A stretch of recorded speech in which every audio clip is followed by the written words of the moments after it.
watching the Power Hour. The Power. With DJ Larry Jones. What are some of the blame?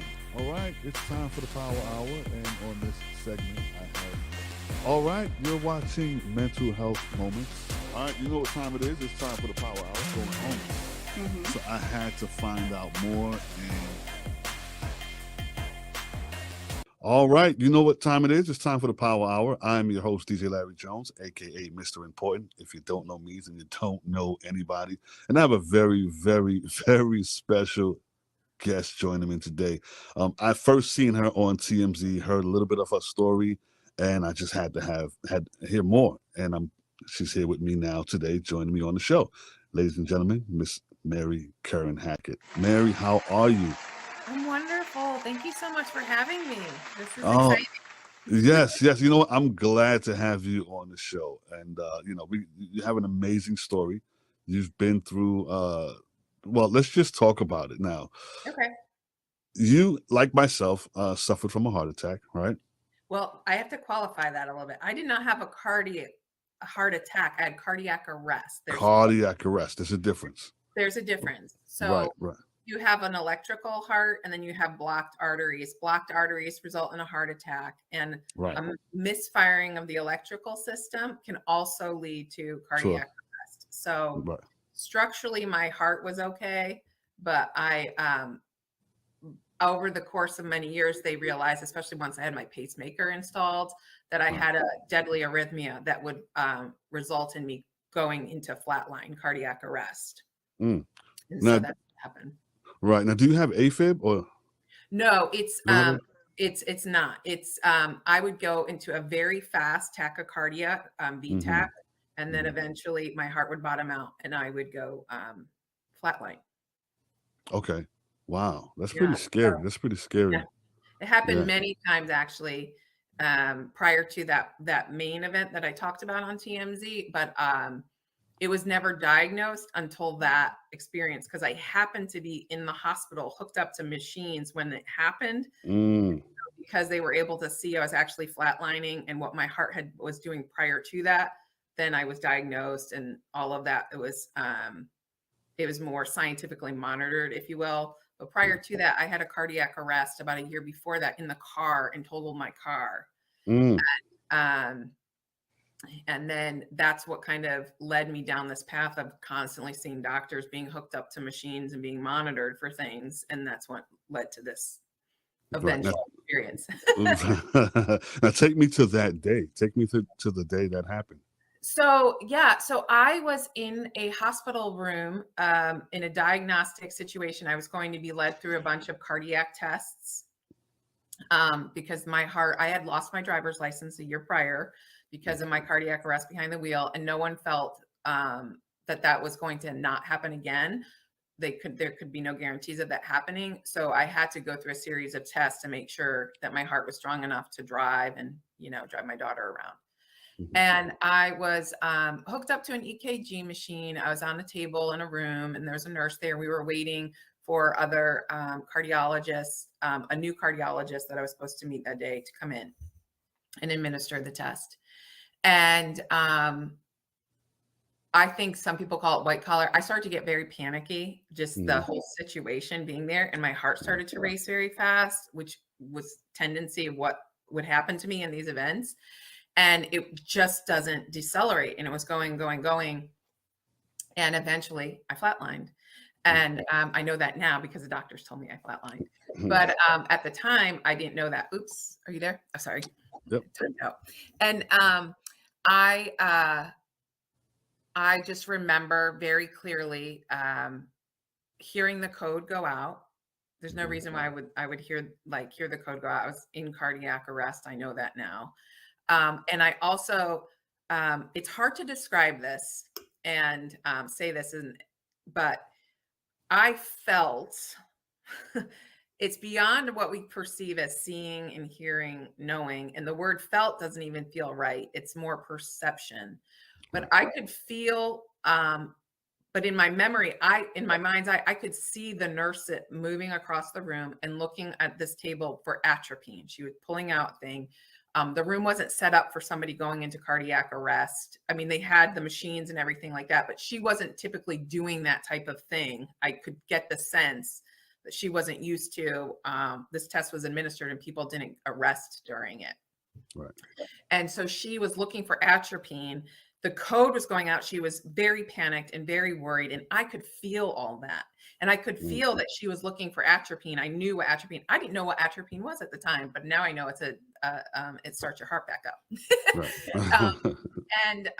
But then I saw and felt the medical team. They were in another room. They had to leave that room. And they started to run down the hall, not run, but walk very briskly. They were walking very briskly. And I could also feel their anxiety, what's going on. This was not normal, what was happening.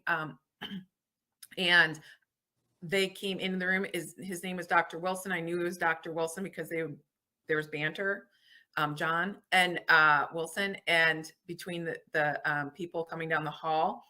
And I was, at the time I thought, I gave him a lot of rationalizations when I woke up, and I didn't really talk about it a lot, was, I felt like I was floating above and I could see my body and can see the team working on me.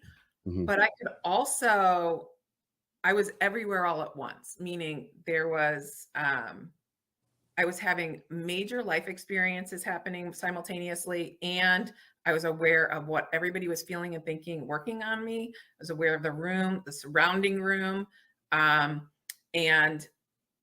I was not in any pain, and I was not in any way panicked or afraid.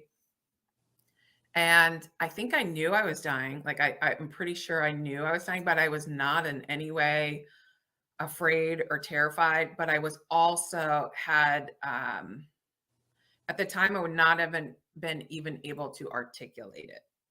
There's no words for this kind of experience to this day. There are no words to describe it. It didn't jive with anything that I was taught from a religious context, how I was raised. I was raised Irish Catholic. But I felt a presence of overwhelming love and oneness with everything and everybody, but also a sense of deep feeling. Like, I can't really explain it, but just a feeling and knowing of love, like that's, and going home. And I was totally cool with it. And just as soon as I felt like I was totally cool with like this new world or this, I felt like I was almost like dragged in. And I thought I saw orbs or lights or bubbles or something like surrounding me. And I couldn't really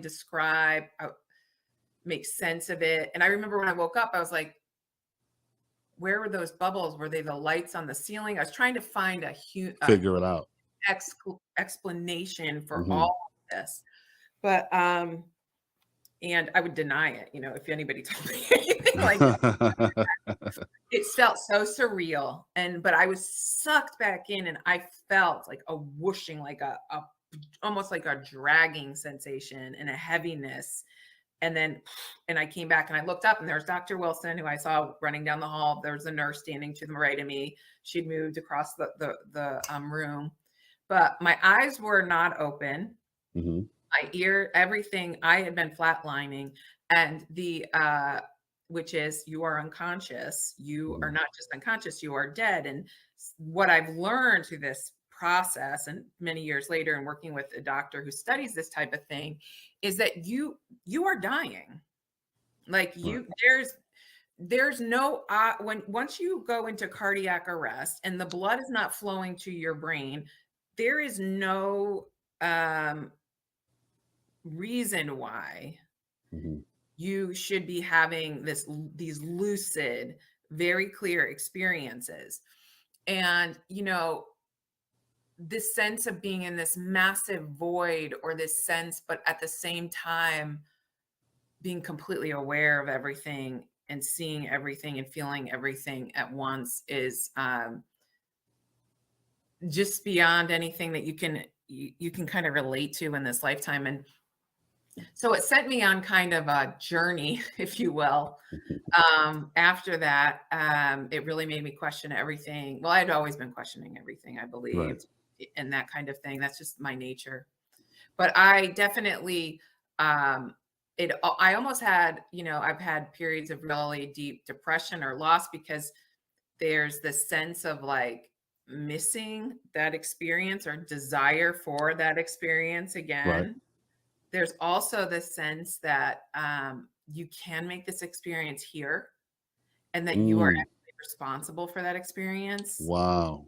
And um, and that's a very heavy load. That's the word I would say is a very huge responsibility, and that you really do have an impact on other people and the energy you bring into the room, the energy that you exhibit in the world, how you make other people feel. You will feel what how you make other people feel. Right. Right. Another sensation that is commonly talked about now by a lot of other people Hmm. that I wouldn't have been able to articulate, but that was what was happening.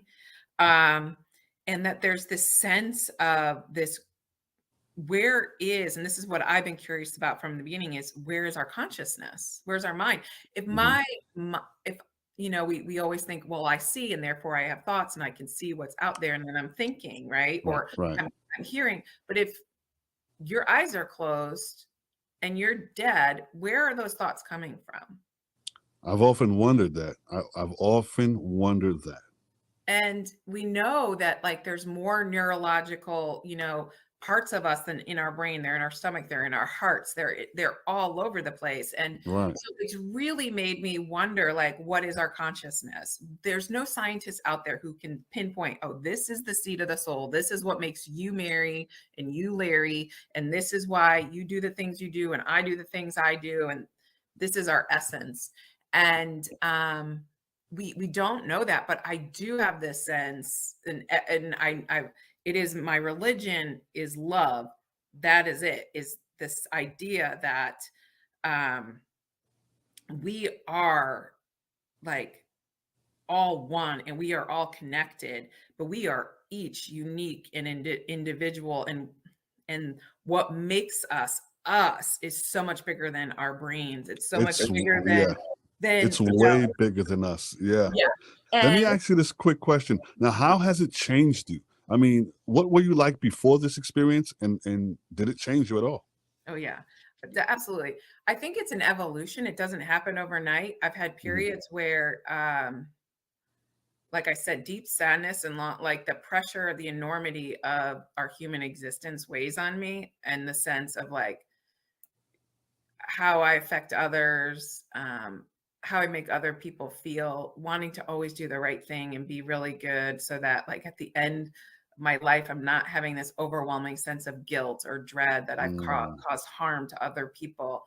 That we are all connected, and that, what I do to someone else, I'm actually doing to me, um, that I'm feeling it, that we're all, this energy is all connected. And, for a time, I tried to fit it into this box of the religion that I had been raised in. Mhm. And it just didn't jive at all with my experience. And, you become doubtful or raise questions, and you can get made fun of by, from both sides. The scientists who are like, you're crazy, shut up, you don't know what you're talking about. And then also religion, well, that's not right, that's not the way it is. There's a heaven and there's a hell. You must not be going to heaven if you're in this area, that Yeah. doesn't match up with this Michelangelo painting that we have, on the Sistine Chapel, that is Right. a Right. representation of who we are. And then I wonder, how would they even know unless they had a near death experience? Yeah, How exactly. could they know? Yeah, and but now we have thousands of people's experiences who, Yep. because we're pushing what we can do with people, bringing them back, and not everybody has a memory. There were Hmm. many cardiac arrests when I was growing up, and this is why I probably struggled and was so doubtful for so much of my life was I had many events when I was young and I didn't have this experience. And so there was a sense of, oh my gosh, is there something wrong with me? Is there something defunct with me that I didn't have this experience, that I, didn't go to heaven. There were angels. There wasn't Jesus waiting there and going, I've selected you, my Right. child, that kind of thing. And Right. so that I thought there was something deeply wrong with me, and there's a void in me, and that I was always kind of searching for. And I think after this experience, it was in layers and layers. When I kept looking, it was like a search, and I'm still on the search, and I hope to be on the search for the rest of my life, that I'm not always seeking to understand better, always seeking to, love more and figure out how other people love based on their faiths or their religions or their experiences, with or without. And that I also know this, and I say I know because it's not a belief. I know this, that when all of this kind of fades away, this body and all of this, and we're out there, I'm not going to be asked, did you go to church every Sunday? Did you put 10% tithing in? Did you vote for this candidate who aligned with this, spiritual, our belief system? Did you do X, Y, Z? No, it's, did you love other people? Did you truly love other people? And did you, but also, did you cause harm? And there's been a lot of people who cause harm in the name of religion or faith or belief systems or political things. And I just know that it doesn't fit into our tidy little boxes here in the human experience, what happens beyond. And that information for me is powerful because it helps me understand how to live better now, how to treat other people now. Am I perfect? God, no. I have days where I regret it, and I wish I said things, but I'm much quicker to apologize. I think I'm much more self-reflective and really try to think about, what is my role in this? Like, oh, this person's mad at me. Well, maybe they have a case. What am I doing? Why I want to understand why I've caused the pain I have to this other person. If I can alleviate that, how can I? I also feel like you do feel so appreciative of this life, of this body, of your space in this universe. And I am so much more conscious and aware of my health. I went on this journey of and it's been an ongoing journey. It's like peeling back layers. You think you're like healthy, and then you find a new discovery of like health, wellness, and you just keep going and going and going, and kind of optimizing this machine that I've been given, this tool that I've been given to like exercise my consciousness. So I'm always trying to figure out better ways to live healthfully, live in my body, live happily, joyfully as much as possible, kind of recreate that feeling as much as I can of love and connectedness and peace that I felt there in that moment, that here on earth as much as possible. And sometimes that takes critical analysis of yourself. Sometimes that takes, taking a step back and going, how could I have done this better? Taking an inventory of yourself, being really conscious of who you surround yourself with and the conversations you have. I'm much, over the past, I would even say 10 years, it's gotten even deeper.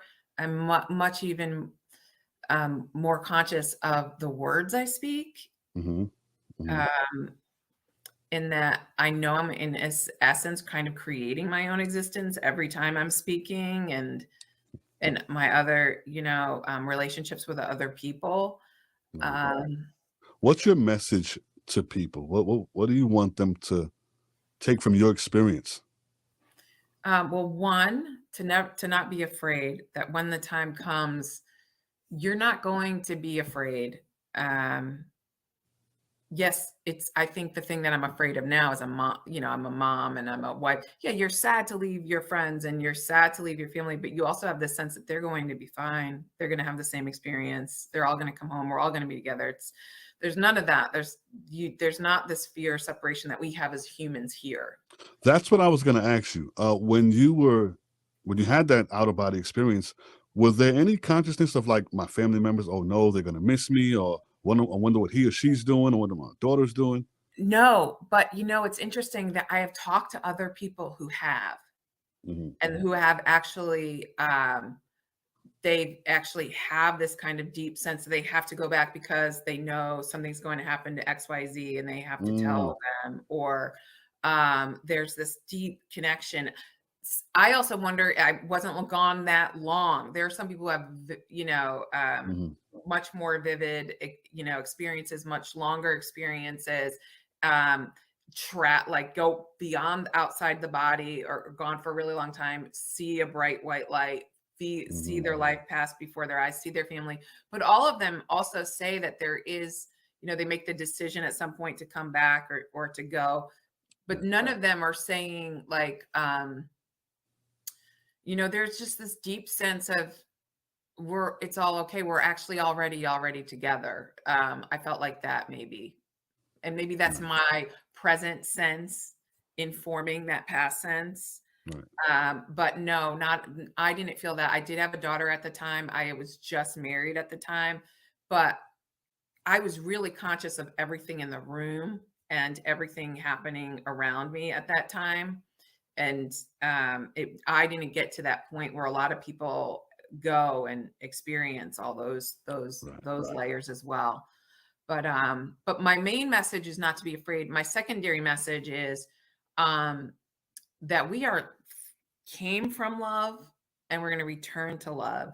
And so that my main takeaway from that is our job here, our purpose here is to love. And it kind of, I would not have been able to articulate that at the time.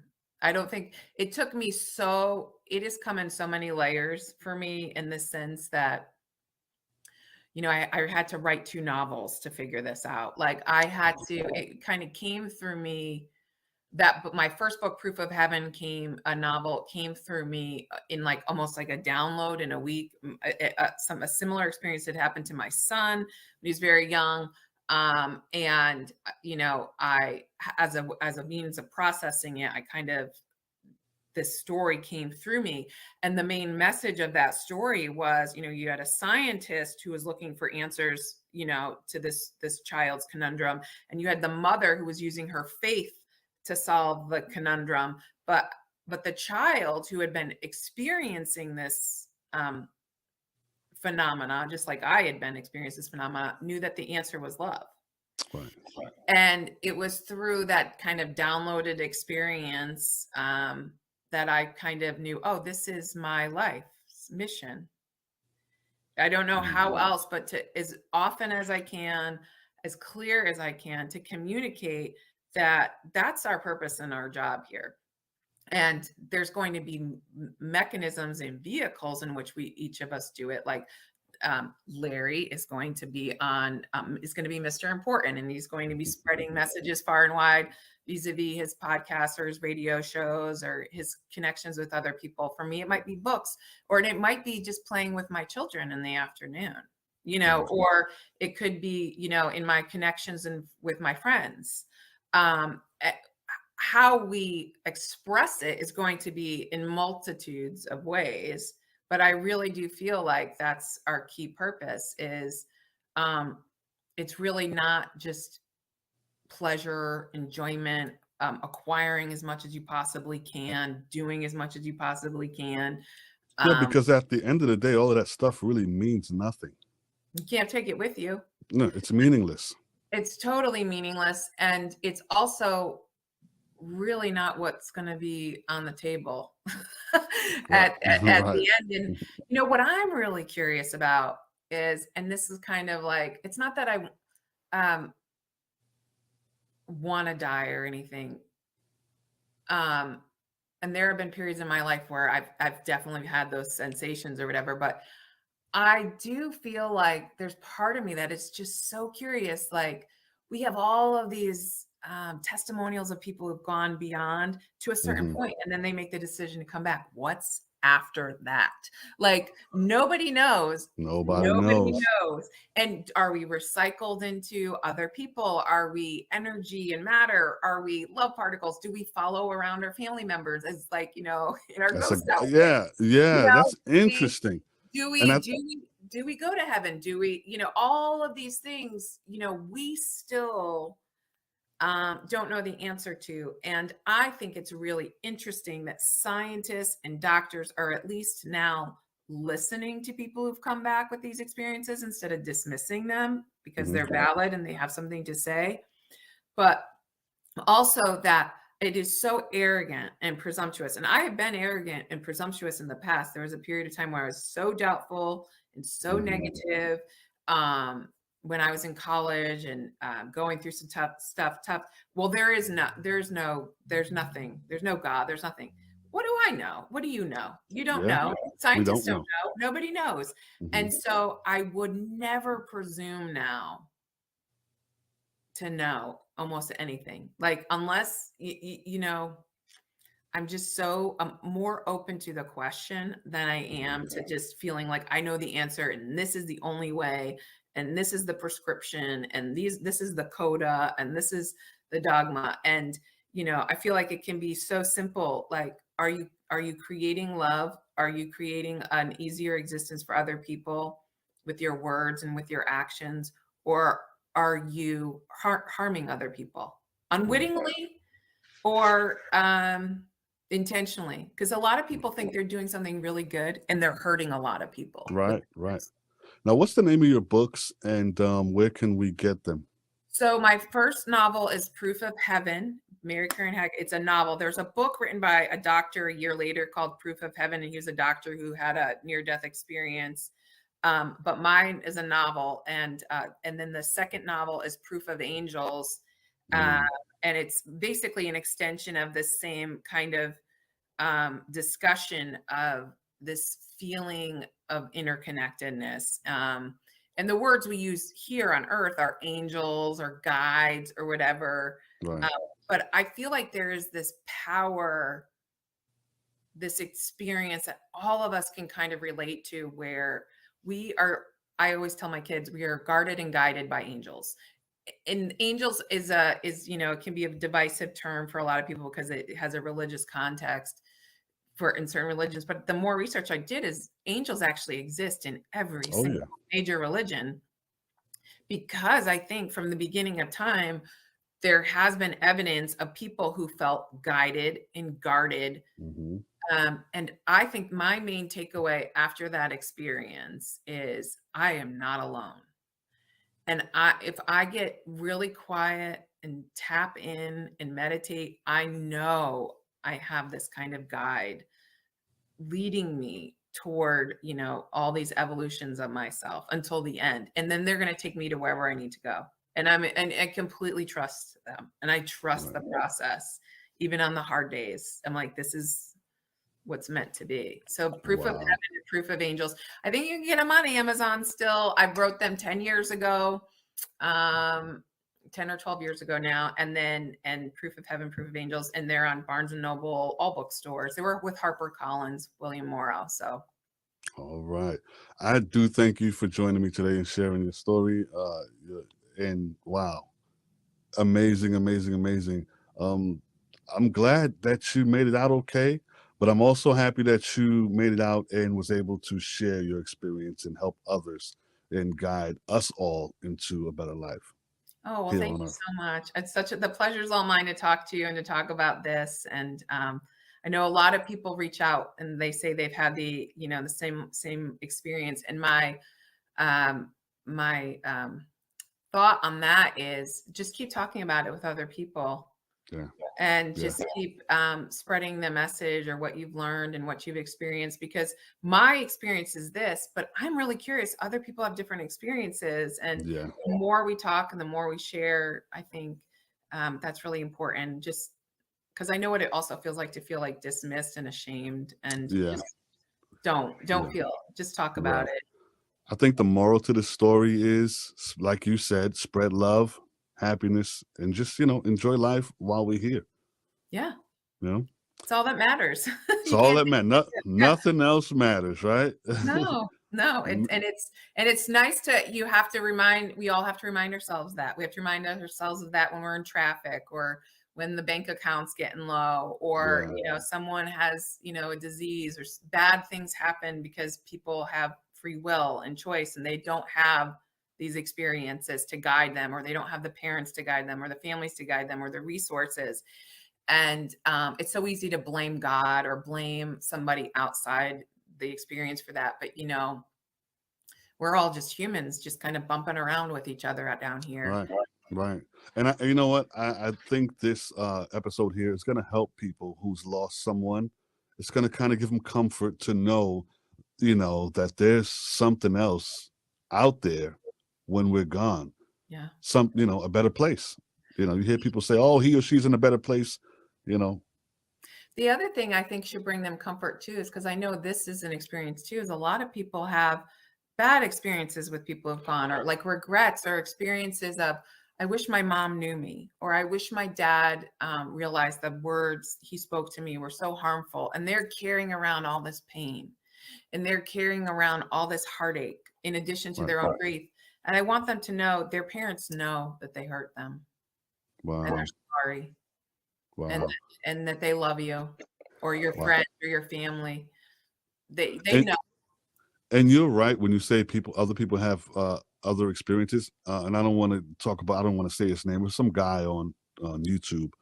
He says he was shot, right? And he said he saw the devil and he went to hell, and his experience was horrible. And I heard his story and I'm like, wow, that wasn't, you know what I mean? So, but he came back and he changed his life. So maybe that was for him to have to go through. Yeah. And it makes you wonder, like, it's just so interesting. Another thought I've had is, do we have some program in our brain that when all of this happens, that we have this life review button that goes like this moral button in our brain that activates? And because there are dark experiences, I've read about them as well. People who have, harmed other people, harmed animals through suicide, deep regret, deep pain, who survive and come back and change their life because of these things. And so, you know, why not talk about them? Why not have these conversations? And don't be ashamed about it. I think I had a lot of shame about it for a long time. And if somebody asked me, I would have been like, no. Yeah.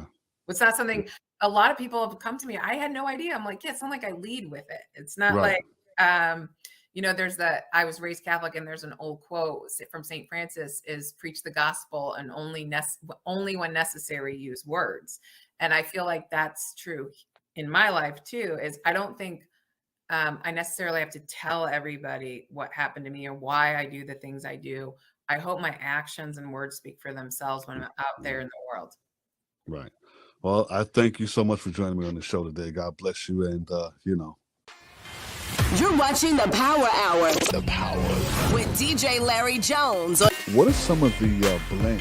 All right. It's time for the Power Hour. And on this segment, all right, you're watching Mental Health Moments. All right, you know what time it is. It's time for the Power Hour going home. So I had to find out more, and